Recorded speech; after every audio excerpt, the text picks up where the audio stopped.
հողատարածքը, հնարավոր է կարողանալ կարգավորել ձեր կյանքը, ամուսնանալ, նշանվել, ունենալ երեխաներ, այդ օրը բավականին բարենպաստ է, հենց քանի որ Յուպիտերը արդեն իսկ խեցգետնում է, Լուսինը խեցգետնի կենդանակերպում, այդ օրվա բեղմնավորումից կծնվեն աղջիկներ, բայց իմացեք, որ նրանք ուղղակի շատ հոգատար երեխաներ կլինեն ձեզ համար։ Հաջորդ օրվա բեղմնավորումից կծնվեն տղաներ, Լուսինը առյուծի կենդանակերպում, նայեք ամսի 28-ին խորհուրդ չեմ տալիս, որտեղ Լուսինը բարդ դիրքեր ունի, այդ օրվա ծնված երեխան կունենա բարդ կարմա։ Իսկ ամսի այստեղ որ դիտարկում ենք ամսի 27-ի երեկոյան, եթե ցանկանում եք տղա երեխա ունենալ, ապա այդ օրը կարող եք օգտագործել հենց այդ իսկ նկատառումից ելնելով։ Այսքանը սիրելի հետևորդներ, փորձեցի ձեզ ներկայացնել հունիս ամսվա եւ դրական եւ բարդ օրերը, որպեսզի կրկին ասում եմ, մի կողմից զգուշանալ, մյուս կողմից էլ կարողանալ կարգավորել ձեր գործերը։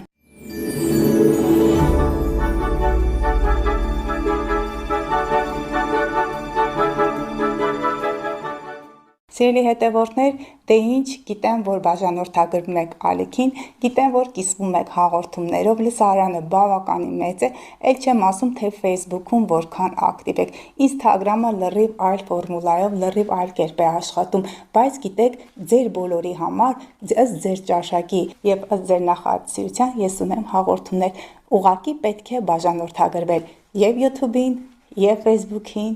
եւ նաեւ Instagram-ին, այսքանը սիրելիներս, սպասեք հաջորդ շաբաթ։